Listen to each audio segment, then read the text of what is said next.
कहानियाँ बच्चों को नैतिकता के बारे में सिखाती हैं, जिसे वे जीवन भर ध्यान में रख सकते हैं।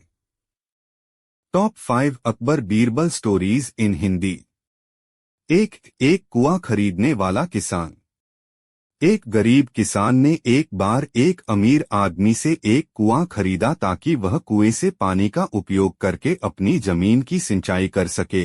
किसान ने अमीर आदमी द्वारा उद्धृत मूल्य का भुगतान किया। अगले दिन जब किसान कुएं से पानी निकालने गया तो अमीर आदमी ने उसे रोक दिया और उसे पानी निकालने से मना कर दिया। उसने कहा कि किसान ने केवल कुआं खरीदा था, न कि उससे पानी, इसलिए वह कुएं से पानी नहीं निकाल सकता।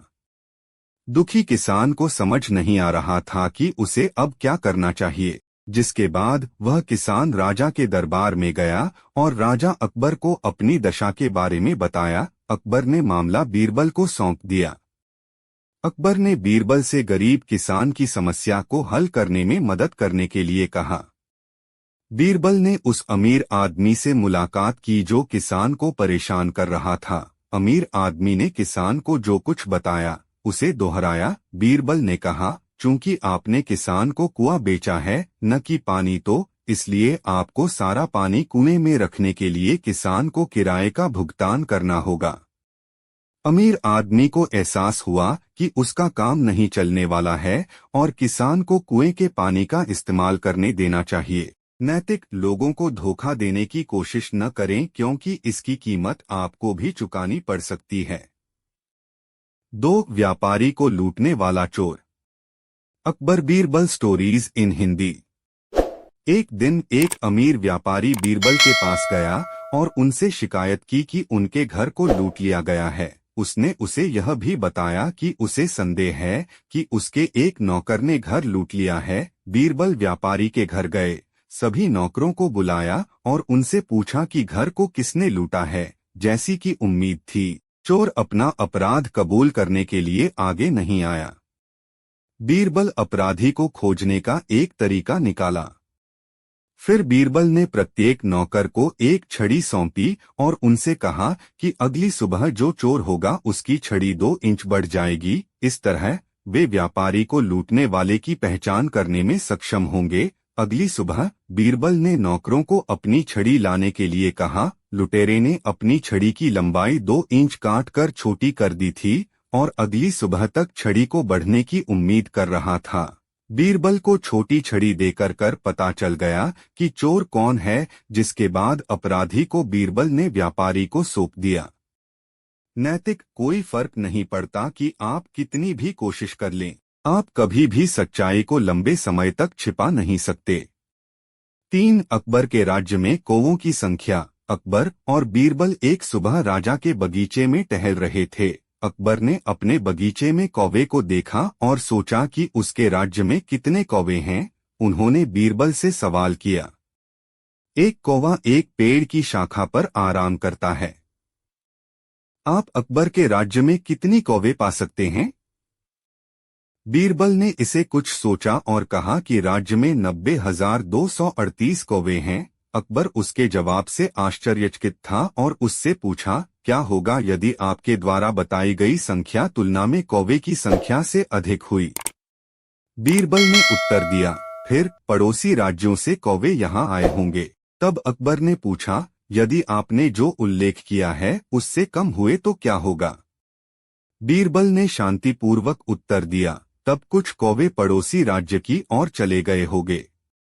नैतिक यदि आप आराम से सोचते हैं तो आप हमेशा एक रास्ता निकाल सकते हैं। 4 अकबर की चोरी हुई अंगूठी।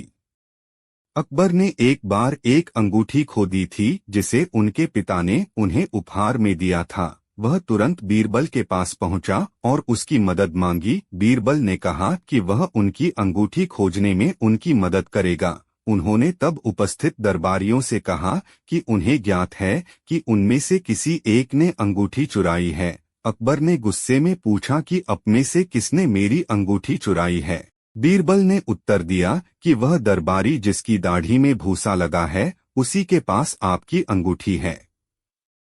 तुरंत दोषी दरबारी ने भूसे की जांच करने के लिए अपनी दाढ़ी कर तरफ हाथ बढ़ा लिया। बीरबल ने उसकी ओर इशारा किया और कहा कि महाराज वही अब का अपराधी है। नैतिक एक दोषी हमेशा को ना कोई मुख्ता करके अपने दोषी होने का प्रमाण दे ही देता है। 5 बुद्धि से भरा बर्तन। अकबर ने एक बार बीरबल को किसी वजह से बदनाम किया और उसे अपने राज्य से भगा दिया। बीरबल ने एक दूर के गांव जाकर अपनी एक नई पहचान बनाई और एक किसान के रूप में काम करना शुरू कर दिया। कुछ हफ्ते के बाद अकबर ने बीरबल को याद करना शुरू कर दिया और इसलिए अपने सैनिकों से कहा कि वह कहाँ है और उसे वापस राज्य में लाए। सैनिकों ने राज्य के एक छोर से दूसरे छोर तक खोज की लेकिन बीरबल को नहीं खोज सके।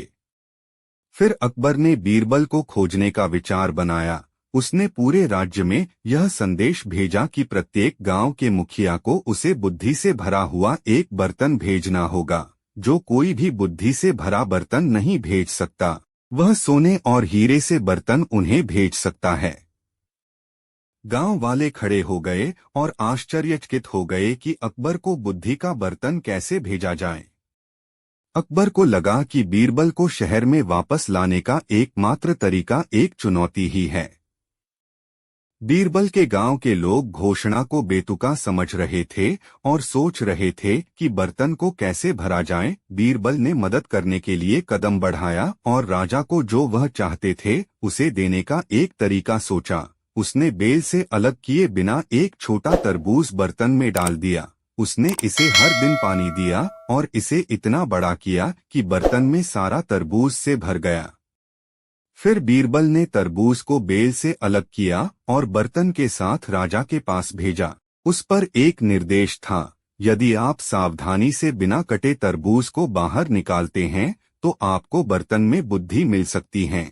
अकबर ने महसूस किया कि केवल बीरबल ही बर्तन भेज सकता था। उन्होंने स्वयं गांव की यात्रा की और बीरबल को वापस राजधानी ले आए। नैतिक यहाँ तक कि सबसे कठिन सवालों का जवाब बड़ी चतुराई से दिया जा सकता है अगर आप अलग सोचते हैं तो।